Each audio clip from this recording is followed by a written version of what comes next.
நான் Sathish Kumar. Microsoft Excel shortcut key 16வது video, கடைசி வீடியோக்கு உங்களை வரவேற்கிறேன். ஸோ இந்த 15 வீடியோல ஃபர்ஸ்ட் வீடியோல வை டு யூஸ் ஷார்ட்கட் கீஸை பத்தி பார்த்தோம்.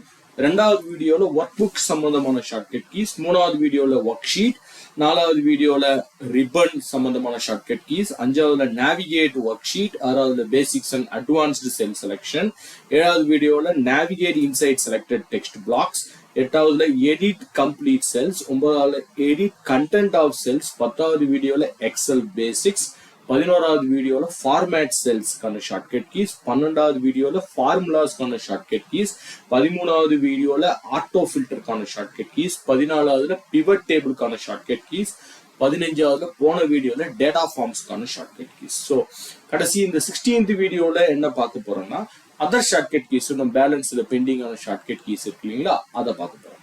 ஓகே, ஸோ இந்த ஃபைலை நான் ஆஸ் யூஷுவல் என்னுடைய டிஸ்கிரிப்ஷன்ல ஷேர் பண்றேன், நீங்க டவுன்லோட் பண்ணி ப்ராக்டிஸ் பண்ணிக்கலாம்.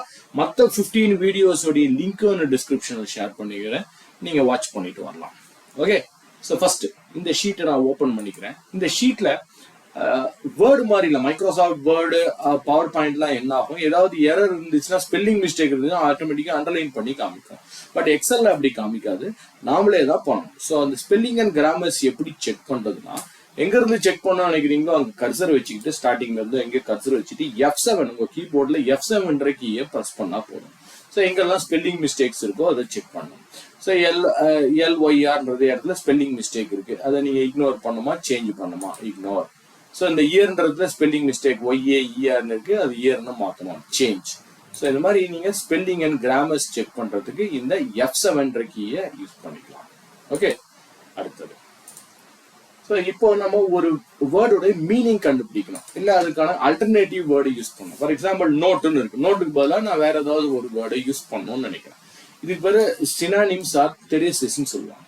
அந்த வேர்டை செலக்ட் பண்ணுங்க, இல்லை அந்த இது கிளிக் பண்ணிட்டு ஷிஃப்ட் F7 கீபோர்ட்ல shift function F7. Shift function F7ல பாருங்க, நோட்டுன்றதுக்கு ஈக்குவலண்டான வேற என்னென்னலாம் கொடுக்கலாம், லெட்டர்னு கொடுக்கலாம், இல்லை லெட்டர் கொடுக்கலாம், memo, memorandum, message, communication, reminders, இந்த மாதிரி எது ஒன்னாலும் கொடுத்துக்கலாம். ஃபார் எக்ஸாம்பிள் இந்த நோட்டுன்றதுக்கு பதிலாக நான் மெமோன்னு கொடுக்கணும்னு வச்சுங்களேன், அந்த மெமோன்ற வேர்டை கிளிக் பண்ணி நீங்க ரீப்ளேஸ் பண்ணிக்கலாம். அந்த வேர்டுக்கு பதிலாக இப்போ மெமோன்றதை இங்க ரைட் ஹேண்ட் சைட்ல கிளிக் பண்ணீங்கன்னா ஒரு ஆரோ மார்க் மாதிரி வரும், அதில் இன்சர்ட் கொடுத்துருங்க. இப்போ நோட்டுன்ற வேர்டுக்கு பதிலாக மெமோன்ற வேர்டு வந்துடும். ஸோ மீனிங் தெரேசிஸ் கண்டுபிடிக்குது, சினானிம்ஸ் கண்டுபிடிக்குது ஷிஃப்ட் F7. ஓகே, ஸோ மேக்கோ இப்போதைக்கு நான் அந்த தெரேசிஸை க்ளோஸ் பண்ணிக்கிறேன். இப்போ மேக்ரோஸ் நம்ம ரெக்கார்ட் பண்ணோம், மேக்ரோஸ் ரெக்கார்ட் பண்ணி மேக்ரோஸ் ப்ளே பண்ணோம். மேக்ரோஸ்ன்றது ஒரு பெரிய சாப்டர்.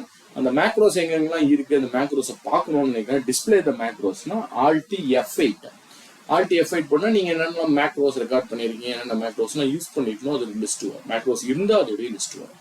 ஸோ இங்க மேக்ரோஸ் எதுவும் இல்லை, அதனால அது லிஸ்ட் வரல. விஷுவல் பேசிக்ஸ் கோடிங், நாமளே கோடிங் எழுதி மேக்ரோஸ்லாம் பார்க்கணும்னா Alt F11 கீயை ப்ரெஸ் பண்ணா போதும், மேக்ரோஸ்க்கான கோடிங் விஷுவல் பேசிக்ஸுக்கு போயிடும்.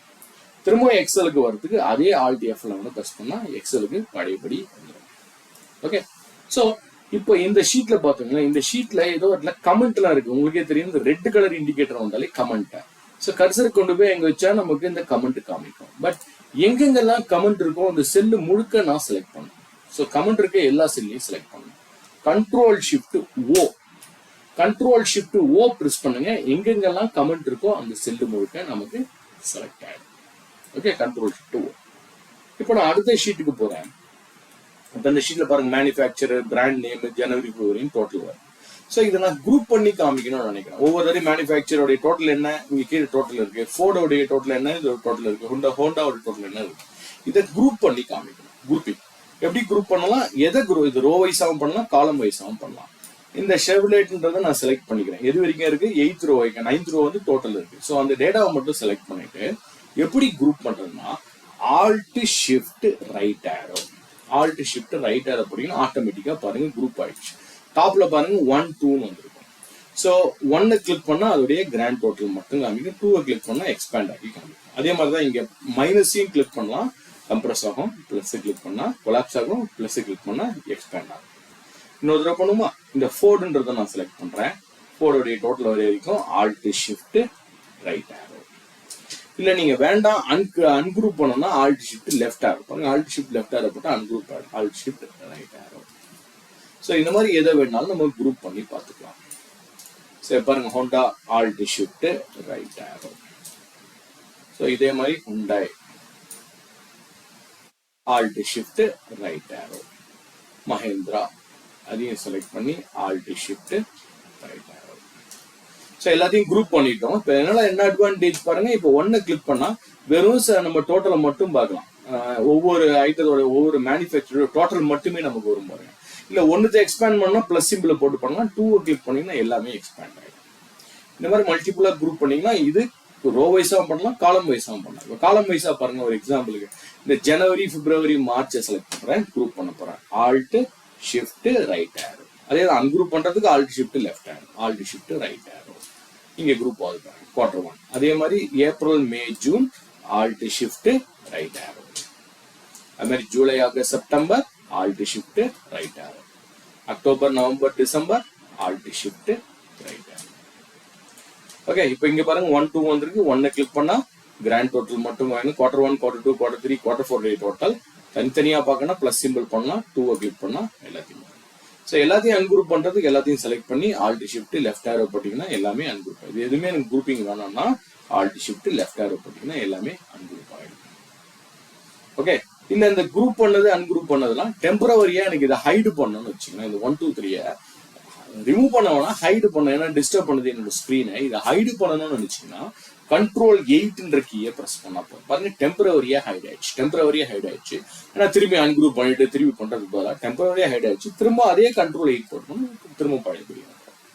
ஓகே, கண்ட்ரோல் 8 வந்து ஹைடு அன்ஹைடு பண்றதுக்கு இந்த அவுட்லைன் சிம்பிள்ஸ்லயும் 1 2 இந்த லெஃப்ட் ஹேண்ட் சைட்ல இருக்கிறத ஹைடு பண்றதுக்கு அன்ஹைட் பண்றதுக்கு கண்ட்ரோல் 8 யூஸ் பண்ணிக்கலாம். ஓகே, இப்போ நெக்ஸ்ட் ஷீட்டுக்கு போவோம். இந்த ஷீட்டை நான் வந்து டைனமிக் டேபிளா கன்வெர்ட் பண்ணணும்னு நினைக்கிறேன். டைனமிக் டேபிளா கன்வெர்ட் பண்றதுன்றது எர்லியராகவே நம்ம ஒரு பேசிக்ஸ் எசென்ஷியல் இருக்கக்கூடிய ஷார்ட்கட் கீஸ்ல பார்த்தோம். இப்பவும் பார்க்கலாம். Control T or control L. So control T இல்ல கண்ட்ரோல் எல் பிரஸ் பண்ணீங்கன்னா இது டைனமிக் டேபிளா கன்வெர்ட் ஆயிடும். ஓகே, இப்போ இது டைனமிக் டேபிளா மாறிடுச்சு. டைனமிக் டேபிள் நிறைய அட்வான்டேஜ் இருக்கு, நான் ஏற்கனவே சொன்ன மாதிரி. இப்போ சிம்பிளான அட்வான்டேஜஸ் பார்ப்போம். சிம்பிளான ஷார்ட்கட் கீ தான் நம்ம பார்த்துட்டு இருக்கோம். டைனமிக் டேபிளோட ஃபுல் அட்வான்டேஜ் நான் தனியா ஒரு வீடியோவே மேக் பண்றேன் டைனமிக் டேபிளை பத்தி. ஓகே, ஸோ இந்த டைனமிக் கிரியேட் பண்ணோம்னா டிசைன் மேல டிசைன்ற ஒரு டேப் உள்ள போனீங்கன்னா டிசைன்ற டேப், இந்த டேப் டிசைன்ற டேப்ல போனா இன்சர்ட் ஸ்லைசர்னு ஒன்று இருக்கு பாருங்க. Insert slicer. இந்த இன்சர்ட் ஸ்லைசரை கிளிக் பண்றேன். கிளிக் பண்ணிட்டு சப்போஸ் நான் டிபார்ட்மெண்ட்டை டிக் பண்ண போறேன். இன்சர்ட் ஸ்லைசர் போனா இந்த காலத்தோட ஹெட்டிங் எல்லாம் இங்க வரும். இதுல டிபார்ட்மெண்ட்டை நான் டிக் பண்றேன். ஓகே கொடுக்குறேன். இப்போ என்ன இருக்கு பாருங்க, டிபார்ட்மெண்ட்டுக்கு ஒரு ஸ்லைசர் உண்டு. இதனால என்ன அட்வான்டேஜ், இப்போ நான் அட்மின் கிளிக் பண்ணா அட்மின் டிபார்ட்மெண்ட் பண்ணி ஃபில்டர் ஆகிடும். மெயின்டெனன்ஸ் கிளிக் பண்ணா மெயின்டெனன்ஸ் டிபார்ட்மெண்ட் மட்டும் ஃபில்டர் ஆகும். Marketing marketing department, purchase purchase department. So இதை ஃபில்டர் பண்ணி நம்ம பார்த்துக்கலாம். இந்த ஃபில்டரை கிளியர் பண்றதுக்கு alt C shortcut key to clear the slicer. ஒரு ஸ்லைசரை கிளியர் பண்றதுக்கு ஷார்ட்கட் கீ ஆல்ட் சி. அதே மாதிரி எக்ஸல்ல பாத்தீங்கன்னா ஹோம் டேப்ல போனீங்கன்னா இங்க சில ஃபார்மேட்டிங்லாம் இருக்கு பாருங்க. இந்த ஸ்டைல் செல் ஸ்டைல்ஸ்னா சொல்லுவாங்க. மைக்ரோசாஃப்ட் எக்ஸல்ல சில ஃபார்மேட்டிங் இருக்கு. இப்போ ஏதாவது ஒரு செல்லோடைய ஃபார்மேட், இப்போ ஒரு அடுத்த டேபிளுக்கு போறேன், இதோட ஹெட்டிங்கோட ஃபார்மேட்டை நான் பர்டிகுலர் ஹெட்டிங்கோட ஃபார்மேட்டை மாத்தணும்னா பேக்ரவுண்ட் கலர் ஒவ்வொன்றையும் மாத்துறதுக்கு பதிலாக இந்த செல் ஸ்டைல்ஸ்ல போயிட்டு இப்போ ஏதாவது ஒரு ஃபார்மேட்டுக்குன்னா அதுவே ஆட்டோமேட்டிக்கா ப்ரீ டிஃபைன்டா சில ஃபார்மேட்டிங்லாம் இருக்கு பாருங்க. இதுக்கு செல் ஸ்டைல்ஸ்ன்னு சொல்லுவாங்க. இந்த செல் ஸ்டைல்ஸை நம்ம பார்க்கறதுக்கு ஆல்ட் சிங்கிள் கோட், எல்லுக்கு பக்கத்துல செமிகோலன், அதுக்கு பக்கத்துல சிங்கிள் கோட் இருக்கு. ஆல்ட் சிங்கிள் கோட் போட்டா ஸ்டைல்ஸ், அதுக்கான ஸ்டைல்ஸுக்கான ஃபார்மேட்டிங் என்னென்ன அப்படின்றது நாமளே மேனுவலா கூட போய் இங்க போய் ஃபார்மேட்டிங்னா ஹெட்டிங்னா எப்படி இருக்கணும்ன்றத ஃபார்மேட்டிங் நீங்களே கூட இங்கே கிரியேட் பண்ணிக்கலாம். ஓகே, ஸ்டைல்ஸ்ன்றதும் பெரிய சாப்டர் தான், ட்ரை பண்ணி பாருங்க. ஸ்டைல்ஸ்ல நிறைய அட்வான்டேஜஸ் இருக்கு. அடுத்தது இப்போ இந்த டேபிள்ல இது ஒரு டேபிள் இருக்கு.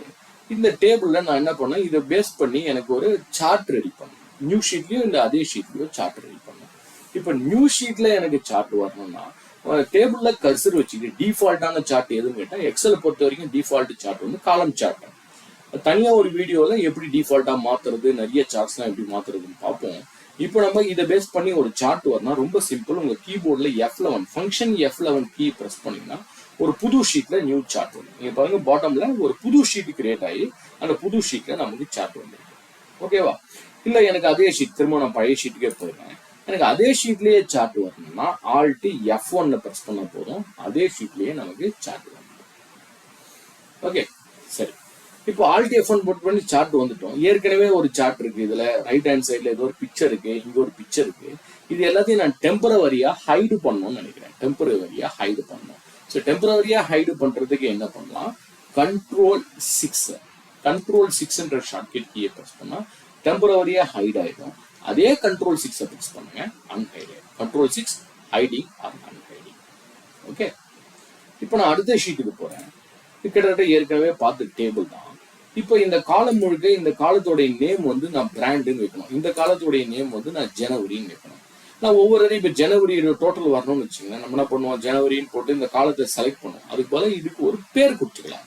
எப்படி ஒரு ஷீட்டுக்கு ஒரு நேம் கொடுக்குறீங்க, ஃபைலுக்கு ஒரு நேம் கொடுக்குறீங்களோ அந்த மாதிரி பேர் கொடுக்கணும். பேர் கொடுக்கறதுல நிறைய அட்வான்டேஜஸ் இருக்கு. இப்போ நம்ம சிம்பிளா இந்த காலத்துக்கு நான் பேர் கொடுக்கணும்னு நினைக்கிறேன். ஸோ அந்த காலத்தை செலக்ட் பண்ணுவோம். ஷார்ட்கட் கீ என்னன்னு கேட்டா Control F3 கீயை பிரஸ் பண்ணா என்ன நேம் கொடுக்கணும்னு கேட்கும். நியூ அப்படின்னு கொடுத்துட்டு அதுக்கு என்ன நேம் நீங்க கொடுக்க போறீங்க. பை டிஃபால்ட்டா அதுவே நேம் எடுத்துக்கும். இல்ல நீங்க வேற ஏதாவது ஒரு நேம் கொடுக்குறீங்கன்னா நீங்க கொடுத்துக்கலாம். இப்போ நான் ஜனவரி அப்படின்னு ஒரு நேம் கொடுத்துருக்கேன். ஓகே, ஸோ இதனால என்ன அட்வான்டேஜ், நாளைக்கு நீங்க இப்போ இந்த Control F3 போனா நியூ நேம் மட்டும் இல்ல, ஏற்கனவே கிரியேட் பண்ண நேம் எடிட்டும் பண்ணிக்கலாம், டெலிட்டும் பண்ணிக்கலாம். இப்போ நாளைக்கு இந்த சம் ஜனவரியோட டோட்டல் கண்டுபிடிக்கணும், என்ன பண்ணலாம், ஈக்குவல் டு சம்முன்னு போட்டுட்டு ஓப்பன் பிராக்கெட். இந்த காலமை செலக்ட் பண்ணணுன்ற அவசியம் இல்லை, அது நீங்க டைப் பண்ணிருக்கீங்க இல்லையா ஜனவரி. ஸோ அதை நீங்க கொடுக்கலாம், ஜனவரி ஜேன் கொடுத்தாலே வரும். இல்ல அந்த நேம் நமக்கு மறந்து போச்சு, இப்போ எனக்கு அந்த நேம் ஞாபகம் இல்லை மறந்து போச்சுன்னா F3 கீயை பிரஸ் பண்ணா போதும். ஃபங்க்ஷன் F3 நீங்க கிரியேட் பண்ண நேம் அங்கே லிஸ்ட் அவுட் ஆகும். அதை செலக்ட் பண்ணி ஓகே கொடுத்தா போதும். நீங்க ஞாபகம் வச்சுக்கிட்டீங்கன்னா ஓகே, ஞாபகம் இல்லைன்னா கூட F3 பிரஸ் பண்ணிட்டு நீங்க அந்த நேமை செலக்ட் பண்ணி க்ளோஸ் பிராக்கெட் கொடுத்து என்டர் அடிங்க, ஆட்டோமேட்டிக்கா அதோடைய டோட்டல். இது இந்த ஷீட்ல மட்டும் இல்ல, எந்த ஷீட்ல வேணாலும் யூஸ் பண்ணிக்கலாம். இப்போ நான் 4th ஷீட்ல போய் ஜனவரியோட டோட்டல் கொண்டு வரணும். ஸோ ஈக்குவல் டு சம்மர் இல்லை ஆவரேஜ் தான் போட்டுட்டு நேம் ஞாபகம் தான் டைப் பண்ணுங்க. இல்லை F3 போட்டா அந்த நேம் வந்து லிஸ்ட் அவுட் ஆகும். F3 கீயை பிரஸ் பண்ணீங்கன்னா நேம் லிஸ்ட் அவுட் ஆகும். அதுல இருந்தும் நீங்க செலக்ட் பண்ணிக்கலாம். ஓகே, இல்ல நம்ம வந்து இப்ப நேம் வைக்கிறது கொஞ்சம் கஷ்டமா இருக்குன்னு வச்சுக்கோங்க. இப்போ ஒன்றையும் செலக்ட் பண்ணி நேம் வைக்கிறது ஆட்டோமேட்டிக்கா எனக்கு அதோடைய நேம் தானாவே வரணும். ஆட்டோமேட்டிக்கா நேம் கொண்டு வரதுக்கு என்ன பண்ணலாம், இப்போ இந்த காலத்தை நான் செலக்ட் பண்றேன், ஹெட்டிங்கோட சேர்த்து காலத்தை செலக்ட் பண்றேன். இன்னொரு shortcut key Control Shift F3. பாருங்க, Control Shift F3. அது என்ன கேக்குதுன்னா, எதை பேஸ் பண்ணி நேம் கொடுக்கலாம், டாப் ரோல இருக்கிறத நேமா எடுத்துக்கலாமான்னு கேக்குது. இப்போ இந்த காலத்துடைய டாப் ரோ என்னது பிப்ரவரி, இதான் இந்த காலத்துடைய நேமா எடுத்துக்கணுமா கேட்டா ஓகே, எடுத்துக்கிட்டாலும் எனக்கு ஓகே தான். ஓகே பாருங்க, ஸோ இப்போ இந்த காலத்துடைய நேம் FEB-யா மாறிடும், பிப்ரவரியா மாறிடும். அது எப்படி செக் பண்ணி பார்க்கலாம், Control F3ல போனீங்கன்னா பாருங்க பிப்ரவரின்னு வந்திருக்கு, அதோட காலம்ஸ்லாம் வந்து. அதே மாதிரி நீங்க F3 ஃபங்க்ஷன் F3 பிரஸ் பண்ணீங்கன்னாலும் அங்க அந்த நேம் வந்து லிஸ்ட் அவுட் ஆகும். ஸோ செலக்ட் பண்ணிட்டு ஹெட்டிங்கோட சேர்த்து செலக்ட் பண்ணி Control Shift F3. Top row left column. Okay, இப்போ எனக்கு டாப் ரோல தான் நேம் இருக்கு, அந்த நேம் ஓகே கொடுத்துறேன். இதே மாதிரி சப்போஸ் நான் ஒரு பர்டிகுலர் காலத்தை ரோவை செலக்ட் பண்ண டவேரா. ஸோ இந்த டேட்டா வந்து டவேராவுடைய data. So Control Shift F3 போடுங்க. இப்போ என்ன கேட்குது பாருங்க, லெஃப்ட் காலம்னு ஆட்டோமேட்டிக்காக காணும். ஸோ லெஃப்ட் காலம்ல இருக்கிறது தான் எனக்கு இதோடைய நேமா வரணும். ஸோ இதோட நேம் டவேரான்னு மாறிடும். Control F3 போட்டு பார்த்தா தெரியும். ஸோ டவேரான்றதுல நேம் வச்சுக்கோங்க. ஸோ நேமை ஆட்டோமேட்டிக்காக எப்படி கிரியேட் பண்ணுறது, நேமை லிஸ்ட் அவுட் பண்றது எப்படி, மேனுவலா நம்ம நேம் எப்படி கிரியேட் பண்றதுன்னு பார்த்தோம். ஓகே, நெக்ஸ்ட் இப்போ ஷீட் நம்பர் 6க்கு போறேன். ஷீட் நம்பர் 6ல ஒரு எக்ஸாம்பிளுக்கு எனக்கு வந்து இந்த ஆர்டர் ஐடின்றது எனக்கு இந்த ஃபர்ஸ்ட் காலமா மாற்றணும். இந்த ஆர்டர் ஐடியை முதல் காலமா கொண்டு வரணும். வழக்கமா என்ன பண்ணுவோம், நம்ம இந்த ஆர்டர் ஐடியை செலக்ட் பண்ணி காப்பி பண்ணி அங்க போயிட்டு கட் பண்ணி பேஸ்ட் பண்ணுவோம். அதுக்கு முன்னாடி போயிட்டு பேஸ்ட் பண்ணுவோம் இல்லைங்களா. ஸோ பட் நான் என்ன பண்றேன், இந்த ஆர்டர் ஐடியை என்னுடைய ஹோம் டேப்ல போனா இங்க கிளிப் போர்டுன்னு ஒன்று, கிளிப் போர்டுன்னு ஒன்று இருக்கு. கிளிப் போர்டுடைய கார்னர் எட்ஜ் இதை கிளிக் பண்ணிக்கிறேன். கிளிக் பண்ணிட்டு இப்போ நான் காப்பி கொடுக்க போறேன். ஆர்டர் ஐடியை காப்பியோ Control C-யோ Control X-ஓ நம்ம வந்து காப்பி பண்றோம். ஸோ இப்போ நான் காப்பி பண்றேன். காப்பி பண்ணிட்டு இது எங்க வரணும், எனக்கு ப்ராடக்ட்டுக்கு முன்னாடி வரணும்னா ப்ராடக்ட்டுக்கு முன்னாடி கர்சர் போயிட்டு இப்போ அதுக்கான shortcut key Control Shift Plus கொடுக்குறேன் பாருங்க. ஷிஃப்ட் செல்ஸ் ரைட்னு கேட்கு. எஸ், இந்த செல்லு ரைட்ல போயிட்டு எனக்கு ஆர்டர் ஐடி இங்க வரணும். ஓகே, ஸோ பாருங்க ஆர்டர் ஐடி இந்த பொசிஷன்ல வந்துச்சு, இது ஷிஃப்ட் ஆயிடுச்சு. காப்பி பண்ணி பேஸ்ட் பண்ணனால இன்னொரு காப்பி வந்து இது கட் பண்ணி நீங்க பேஸ்ட் பண்ணீங்கன்னா ஆட்டோமேட்டிக்கா இது மூவ் ஆயிடும். ஸோ ஆட்டோமேட்டிக்கா அந்த ஏரியாவில் இது மூவ் ஆயிடும். Control shift plus. So copy பண்ணி திருப்பி ரைட் கிளிக் பண்ணி பேஸ்ட் பண்றதுக்கு பதிலாக கண்ட்ரோல் ஷிஃப்ட் பிளஸ் யூஸ் பண்ணிக்கலாம். ஓகே, சரி. இப்போதைக்கு நான் கீபோர்டு க்ளோஸ் பண்ணிக்கிறேன். கூட இந்த நெக்ஸ்ட் ஷீட் இப்போ இதை எஸ்கேப் பண்ணிடுவோம். இந்த கட் காப்பி பேஸ்ட் சுவிட்ச் ஆஃப் பண்ணுறதுக்காக ஷீட் நம்பர் 7 போறேன். சப்போஸ் எனக்கு ஒரு பெரிய ஃபார்முலா இருக்கு, இங்க பாருங்க கொஞ்சம் பெரிய ஃபார்முலா இருக்கு. இந்த ஃபார்முலா முழுக்க நான் பார்க்கணும்னு நினைக்கிறேன், முழுக்க பார்க்கணும் ஃபார்முலாவை. ஸோ கண்ட்ரோல் ஷிஃப்ட் யூ, இந்த ஃபார்முலா பார் எக்ஸ்பேண்ட் ஆகும் பாருங்க. இந்த ஃபார்முலா பார் ஹைட்டு இன்க்ரீஸ் ஆகும், எக்ஸ்பேண்ட் ஆகும். அதே கண்ட்ரோல் ஷிஃப்ட் யூ ப்ரெஸ் பண்ணீங்கன்னா ஃபார்முலா பாரோட ஹைட்டு கம்மியாகும். ஓகே, இது ஃபைன். அடுத்தது ஃபைனலா இப்போ நம்ம ஏதோ ஒன்று இங்கே சம்டைம்ஸ் நம்ம என்ன பண்ணலாம், நம்ம ஃபார்முலா ஆட்டோமேட்டிக்காக நீங்கள் பாருங்க. இப்போ நான் ஆர்டர் ஐடி 2 செலக்ட் பண்ணால் ஆர்டர் ஐடி 2 உடைய டீடைல்ஸ் வரும், ஆர்டர் ஐடி 3 கொடுத்தா 3 உடைய டீடைல்ஸ் வரும். ஆட்டோமேட்டிக்காக கால்குலேட் ஆகிட்டே தான் இருக்கும். பை டிஃபால்ட்டாக எல்லா ஃபார்முலாவும் ஆட்டோமேட்டிக்காக கால்குலேட் ஆகும். இதை சுவிச் ஆஃப் பண்ணி கூட வச்சுக்கலாம். ஏன்னா ஒரு தடவை நீங்கள் மாற்றும்போது என்டையர் ஃபைல்லையும் போது இது கால்குலேட் ஆகிட்டே இருக்கும். சம்டைம்ஸ் நிறைய கால்குலேஷன் ஆகும்போது நீங்கள் பார்த்துருப்பீங்க உங்கள் சிஸ்டம் ரொம்ப ஸ்லோவாகிடும். நிறைய ஃபார்முலாஸ் அப்ளை பண்ண உங்கள் சிஸ்டம் ஸ்லோவாகிடும். ஸோ அதுக்கு என்ன பண்ணலாம், ஃபார்முலான்ற டேப்ல போனீங்கன்னா இங்க கால்குலேஷன் ஆப்ஷன் ஒன்று இருக்கும். ஃபார்முலான்ற டேப்ல போனா கால்குலேஷன் ஒரு ஆப்ஷன். இந்த கால்குலேஷன் ஆப்ஷன்ல நம்ம மேனுவலா மாத்தி விட்டலாம். மேனுவலா என்ன அர்த்தம், நம்ம ஆட்டோமேட்டிக்கா கால்குலேட் ஆகாது. ஒவ்வொரு தடவையும் நம்ம பண்ணிட்டு நம்ம ஏதாவது ஒரு கீயை ப்ரெஸ் பண்ணாதான் அது கால்குலேட் ஆகும். ஸோ அதுக்கு என்ன பண்ணலாம், இப்போ நான் மேனுவலா மாத்துறேன்னு வச்சுக்கோங்க. மேனுவலா மாத்துறேன், பட் நான் இங்க 3க்கு பதிலாக 4ன்னு மாத்துறேன். எனக்கு பாருங்க ஒன்று கால்குலேஷனுமே நடக்கல. ஸோ கால்குலேஷன் நடக்கணும்னா நீங்க என்ன பண்ணலாம், ஷிஃப்ட் F9 ஃபங்க்ஷன் F9 அந்த வேல்யூஸ் வந்து கால்குலேட் ஆச்சு. நீங்க என்ன டைப் பண்றீங்களோ இமீடியட்டா கால்குலேட் ஆகாது. ஷிஃப்ட் F9 ப்ரெஸ் பண்ணீங்கன்னா வேல்யூஸ் கால்குலேட் ஆகும். இது ஒரே ஒரு ஷீட்டுக்கு கால்குலேட் பண்றதுக்கு. இப்போ நான் ஒரு எக்ஸாம்பிளுக்கு இங்க ஆர்டர் ஐடி 2ன்னு மாத்திட்டேன். போன ஷீட்ல போயிட்டு நான் ஏதாவது ஒரு காலம்ல இந்த குவான்டிட்டி ஆர்டர் குவான்டிட்டியை வந்து நான் 40ன்னு மாத்துறேன். ஸோ இங்க வேல்யூ மாறல. ஷீட் 7லயும் எனக்கு வேல்யூ மாறல. ஸோ எல்லா ஷீட்லையும் மல்டிபிள் ஷீட்லையும் நிறைய ஃபார்முலா இருக்கு.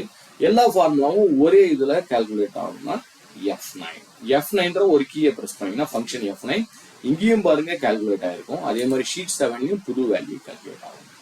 ஸோ கால்குலேட்டை ஆட்டோமேட்டிக்லி எல்லா ஷீட்டையும் நம்ம கால்குலேட் பண்றதுக்கு இந்த F9 ப்ரெஸ் பண்ணிக்கலாம். ஓகே, ஸோ நம்ம பேலன்ஸ் இருக்கக்கூடிய எல்லா ஷார்ட்கட் கீஸும் பார்த்துட்டோம். இப்போ அடுத்தது நம்ம என்ன பார்க்க போறோம்னா, அடுத்த நான் வீடியோஸ்லாம் tips and tricks about Microsoft Excel பண்ண போறோம். அதுக்கு அடுத்தது பவர் பாயிண்ட் உடைய ஷார்ட்கட் கீஸ்லாம் பார்க்க போறோம். ஸோ இந்த வீடியோவை வாட்ச் பண்ணதுக்கு நன்றி. அடுத்த வீடியோவை சந்திப்போம். வணக்கம்.